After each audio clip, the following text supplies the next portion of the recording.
episode of Retail Media Thursdays here in Cannes.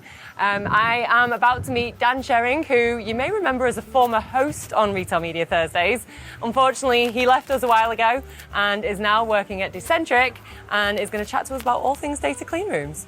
I don't think you need an introduction. You've hosted one of these, Dan. You're the first person we've had doing the hosting and also being a guest, but welcome. Thank you. It definitely feels stranger being on this side, I'll be honest, but yeah, delighted to be here. And it's so good to see you again. We miss you. Yeah, miss all my friends at Sky. It was a great 7 years, but good to be back in Cannes and good to be catching up with you and some of the rest of the gang. Yeah, do you want to just introduce yourself for anyone that didn't watch your episode? Yes. So my name's Dan Shering. I'm VP Global Sales at Decentriq. We are a data clean room and data collaboration provider, but I previously spent 7 years as our VP at EMEA at Sky. So yeah, good to be back. Well, you just mentioned data clean room. I think it is the buzzword of Cannes. But for anybody who might not be familiar with what a clean room is, I know we've got a lot of people, I've been told today by somebody, there's a lot of people that watch this as kind of an educational when they start in this industry. You're quite the celebrity around apparently Cannes. I am. But what is a data clean room, Dan? Yeah, so a data clean room is ultimately a specialised environment where you can securely manage and work with and collaborate on data in a very privacy-centric way. That's kind of the top line answer, but ultimately there's a range of different clean rooms, and that's where it gets kind of a little confusing for brands. You know, there's the walled garden clean rooms and AMC that we used to obviously talk about a lot at Sky, and you know that's kind of the leader in the walled garden side. And then there's independent clean room providers like Decentriq, and ultimately we're here to help brands work on first-party data to collaborate with publishers, so in the premium web space, and really drive their marketing efforts forward in this kind of privacy-centric era that we're embarking upon. So what are some of those challenges that brands are facing right now that lead them to collaborate with retailers, either inside or outside of data clean rooms? Yeah, I think, you know, and we heard it in some of the talks this morning, but, you know, brands are going to face the challenge of, you know, third-party cookie deprecation. You know, there was a panel earlier that talked about it being the present, not the future. And I think it's really important for brands to understand that, right? It's happening now. If you think about the changes that happened with Apple and Safari or Firefox, cookies have been depreciated on those platforms for a number of years now. Google will follow suit as well, but the removal of the cookie really places kind of three big challenges for brands. How can they look at their adjustability? How can they reach their customers, right? Because they don't have those same formats going. How can they measure the impact of their marketing? Because again, measurement was a really big part of cookie provision. And ultimately, how can they reach out to new clients and find new customers? You know, the whole nature of the market has changed, and it does present, you know, significant challenges for those brands. And ultimately, that's why clean rooms are here to really take that next step, leverage first-party data, collaborate with with retailers that have a wealth of data. If you think about an FMCG brand, for example, they don't have that first-party data, so they need to work with the likes of retailers to be able to provide that. And ultimately, you're then going to see retailers having to go beyond their current methods to really help brands into the future. Yeah, for sure. So when you say beyond their current setups, beyond their current methods, what do you mean by that? Yeah, so I think, you know, data monetization isn't something new, right?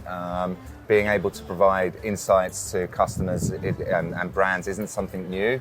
But really, we see a lot of retailers, you know, that's where it stops for them. They're able to provide insights, they're able to monetize data and activate across walled gardens, for example. But the next frontier is really how do they take that and go across the premium web? You know, that, and I really see that being the big next step that retailers have to take, because ultimately brands, you know, and the biggest brands want to be in that space. It's where a lot of their budget goes. So as we think about that evolution from on-site to off-site, from walled gardens to open web, I think, you know, the best retailers will be making that step and changing from static dashboards to more dynamic dashboards where brands can come in, query data, they're able to garner more insights. They take those insights and they drive that for smarter activation across the open web.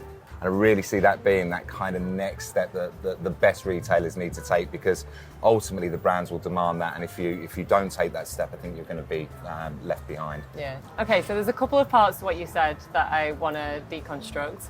First of all, starting with premium web, we've heard the likes of Trade Desk coming out talking about it a lot recently, but what's your take on premium web? What is it? Yeah, great question. And I think ultimately hearing the Trade Desk use sort of terminology that we use at Decentriq is actually great for the industry to get some standardization. But it's nothing complex, right? It's a publisher that stood the test of time, a publisher that prides itself in great journalism, in engaging content, and has an active and engaged user base.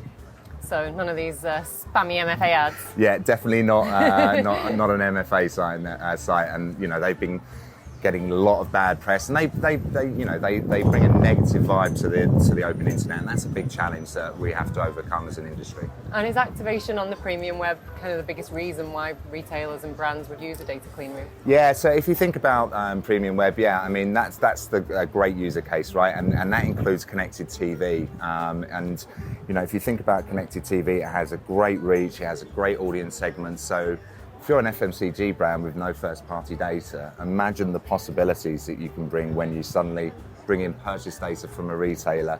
You combine that with highly engaged and active audience segments in a CTV provider, and you can really power some fantastic results. And that's definitely the biggest user case that we're seeing in retail media today. Yeah. The other thing you mentioned was around flexibility. So how can retailers ensure that they're in a position to provide it, and what can the brands be doing to try and encourage it?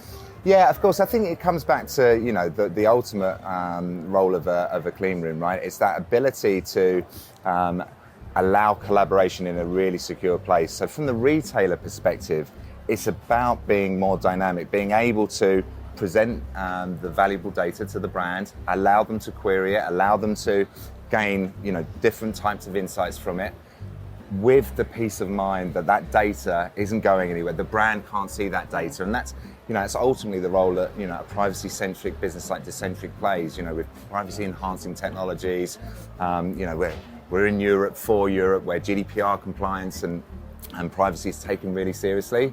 I think retailers can have that peace of mind that they can allow the data to be leveraged without the brand ever truly getting access to it, and that's a really powerful thing. Well, it's an exciting space that you're in, Dan. I'm happy that you've made a great move and you're enjoying it. Thank you, and thanks for having me. It is a lot more nerve-wracking on this side. I will say that. But thanks. You know what? We're not finished yet though, because what's about to come. Yeah. So we are in Cannes. Yeah. I'm going to pull up a timer. Okay. My challenge today for everybody has been to name as many songs in 30 seconds. Oh, okay. With the word "can" in the title, starting now. Can You Feel the Love Tonight? That's the number one. Yeah. Well, I've got a kid, so now it's just playing in my head. The Can, is that a song? Maybe. I'll give it. It is now. Do that too. Wow, this is much harder than I thought it would be. Wow.